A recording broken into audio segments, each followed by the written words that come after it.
Terima kasih atas kesempatan yang telah diberikan kepada saya. Saya Novina Nafauzalula akan mempresentasikan modul 1 tentang hakikat pembelajaran mikro. Pendahuluan. Pembelajaran merupakan suatu proses yang kompleks di mana di dalamnya menyatukan komponen-komponen pembelajaran secara terintegrasi, seperti tujuan pembelajaran atau komponen yang harus dicapai oleh siswa, materi yang menjadi bahan ajar, metode, media, dan sumber pembelajaran, serta evaluasi siswa, guru, dan lingkungan pembelajaran. Setiap unsur dalam pembelajaran memiliki karakteristik masing-masing, dan antara komponen-komponen itu memiliki keterhubungan atau keterikatan yang dapat memenuhi keberhasilan dari tujuan pembelajaran yang akan dicapai oleh siswa. Ada 4 komponen yang saling berkaitan dalam proses pembelajaran, yaitu yang pertama, tujuan atau kompetensi yang diharapkan yang dapat dicapai oleh siswa. Dan yang kedua, materi atau bahan ajar yang harus dikuasai oleh siswa.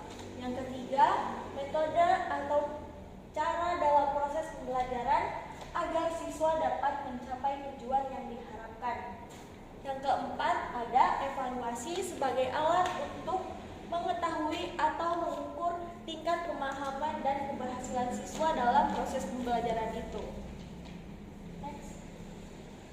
Menurut Asglickman, keterampilan dasar mengajar adalah kemampuan atau keterampilan yang bersifat khusus atau most specific instructional behavior yang harus dimiliki dan diterapkan oleh guru dalam melaksanakan proses pembelajaran, yang meliputi pembukaan, penutup, menjelaskan, memberikan stimulasi yang bervariasi,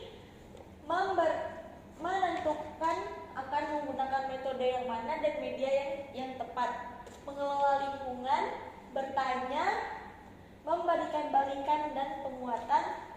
Oleh karena itu, guru harus menguasai dan mampu melaksanakan proses pembelajaran secara logis dan sistematis.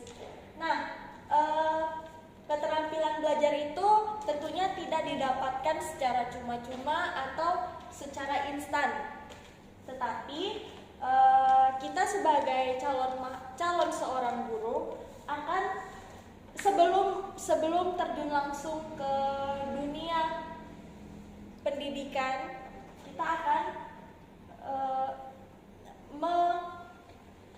mengikuti program dari kampus, yaitu program PPL, program praktek lapangan. Nah, mahasiswa calon guru tidak hanya diberikan materi tentang teori maupun kemampuan dalam melaksanakan pembelajaran, tetapi mahasiswa calon guru juga diberikan kegiatan atau program yang dinamakan PPL.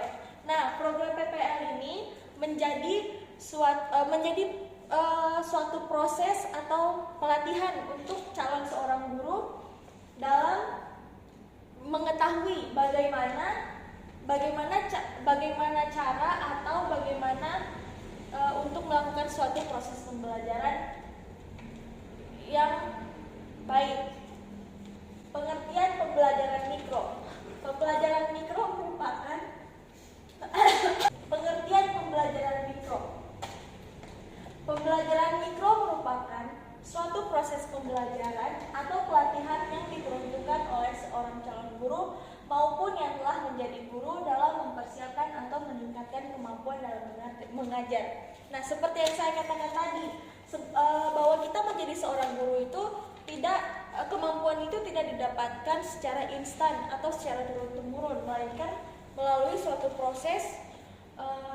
Nah, dalam suatu proses itu kita melewati suatu pembelajaran, yaitu namanya pembelajaran mikro. Next. Pentingnya pendekatan pembelajaran mikro. Pembelajaran mikro merupakan sebuah inovasi dalam mempersiapkan dan meningkatkan kemampuan guru dalam mengajar.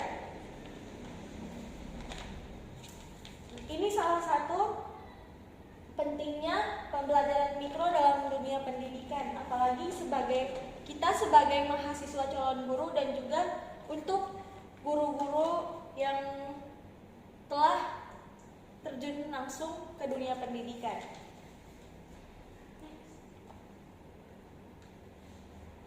Peraturan nomor 19 tahun 2005 pasal 28 ayat 1, profesi guru sebagai tenaga pendidik dalam peraturan pemerintahan dinyatakan bahwa pendidikan harus memiliki kualifikasi dan kompetensi sebagai agen pembelajaran. Nah, di sini yang dimaksud dengan agen pembelajaran ini yaitu kita sebagai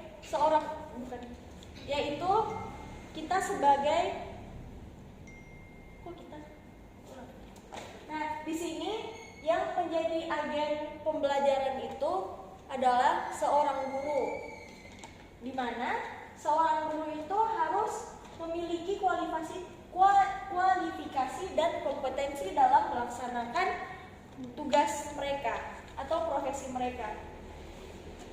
Next. Nah, pendidikan sebagai agen pembelajaran memiliki 4 fungsi utama, yaitu fasilitator. Yang pertama fasilitator, yang kedua motivator, yang ketiga pemacu, dan yang keempat memberikan inspirasi belajar. Pendidikan sebagai agen pembelajaran memiliki 4 fungsi utama, yaitu yang pertama fasilitator. Fasilitator yaitu guru memiliki kewajiban profesional mengelola pembelajaran sehingga dapat membantu memudahkan siswa dalam belajar. Untuk memudahkan siswa belajar, maka peran keterampilan dasar mengajar harus dikuasai. Nah, keterampilan dasar mengajar yang tadi seperti yang saya sebutkan yaitu dalam proses pembukaan, penutupan, mengajar, terus menyiapkan media atau metode yang akan dilakukan dalam proses pembelajaran. Yang kedua yaitu motivator. Nah, di mana maksud dari motivator ini adalah setiap guru dituntut memiliki kemampuan dan keterampilan cara membangkitkan dan memelihara motivasi belajar siswa. Nah, di sini kenapa motivator ini menjadi fungsi utama? Karena di dalam pembelajaran itu terkadang siswa merasa bosan atau merasa malas untuk belajar. Oleh karena itu, kita sebagai guru harus mampu membangkitkan atau memberikan motivasi kepada siswa untuk lebih semangat dan juga lebih aktif dalam proses pembelajaran. Dan yang ketiga sebagai pemacu. Nah, maksud dari pemacu ini adalah pemacu ini berkaitan dengan fungsi motivator, bahwa setiap guru harus mampu berperan sebagai pemacu, pembangkit semangat belajar siswa. Seperti yang saya katakan tadi, bahwa motivator kita sebagai guru harus mampu membangkitkan semangat dan juga mampu membuat siswa itu lebih aktif, lebih semangat untuk belajar. Dan yang keempat, memberi inspirasi belajar, di mana siswa bukanlah tabung kosong yang siap untuk menerima. Maksudnya di sini siswa datang ke sekolah itu untuk melakukan proses pembelajaran, tidak hanya untuk menerima materi saja, tidak hanya untuk menerima teori saja, tetapi di sini siswa juga harus ikut serta atau aktif dalam proses pembelajaran. Seperti mungkin dalam proses tanya jawab, dalam proses diskusi atau eksperimen, dan masih banyak lagi cara yang dapat untuk meningkatkan. Dan di sini masih banyak lagi cara untuk meningkatkan inspirasi belajar siswa. Next.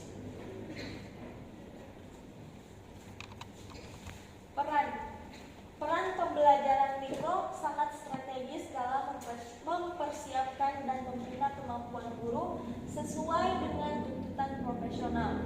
Terlebih ada persiapan khusus yang bermakna dengan keterampilan dasar dalam mengajar yang harus dikuasai. Nah, seperti yang saya katakan tadi, bahwa dalam pembelajaran mikro ini tidak hanya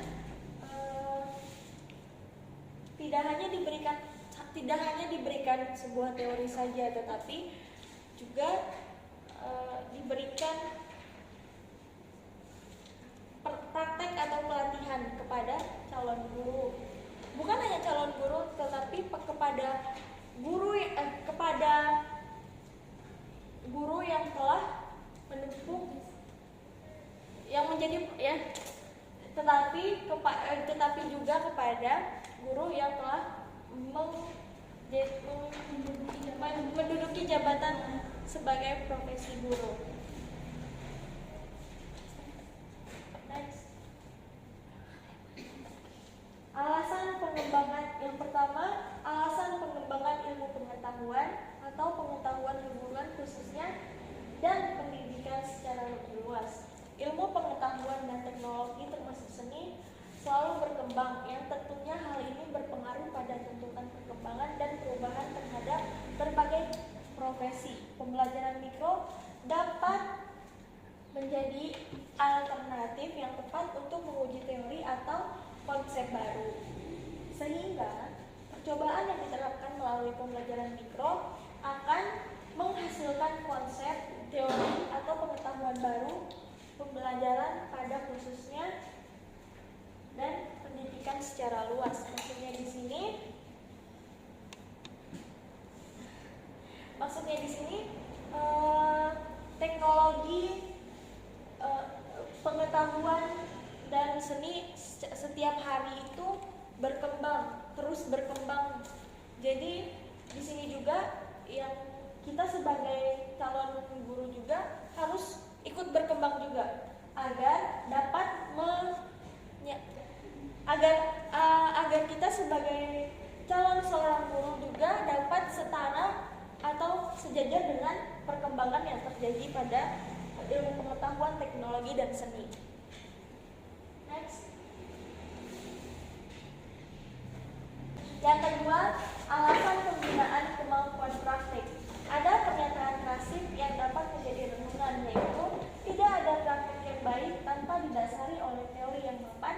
Sebaliknya, teori saja tanpa praktik tidak akan memberikan dampak yang positif. Di sini maksudnya apabila kita hanya berbicara saja, apabila kita hanya berlandaskan dengan teori tanpa adanya praktik, maka hal itu jadi tidak seimbang. Jadi di sini antara teori dan juga praktek itu harus seimbang agar terjadi keselarasan.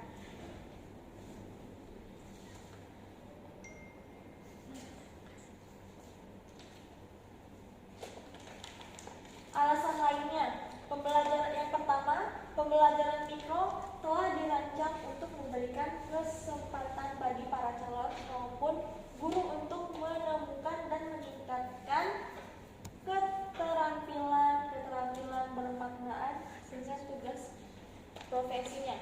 Yang kedua, dalam perkembangannya, pembelajaran mikro tidak hanya cukup efektif dalam melatih keterampilan mengajar, tetapi dapat digunakan pula untuk mencoba dalam menerapkan kebijakan kurikulum yang baru ataupun model, strategi, dan teknik dalam pembelajaran. Nah, dari sini kita dapat mengetahui bahwa sebagai calon seorang guru itu memiliki peran yang penting, di mana kita tidak hanya menjadi single aktor atau tidak hanya mentransfer teori saja kepada anak-anak, dan kita juga memiliki dalam menjadi guru harus mengetahui dasar-dasar dalam pembelajaran seperti yang tadi dalam proses pembukaan, penutup, dan juga inti. Terus dalam menyiapkan metode atau media yang akan digunakan, dan juga sumber dari pembelajaran serta lingkungan dalam pembelajaran itu kita harus lebih menguasai agar kita dapat menjadi guru yang baik, yang profesional.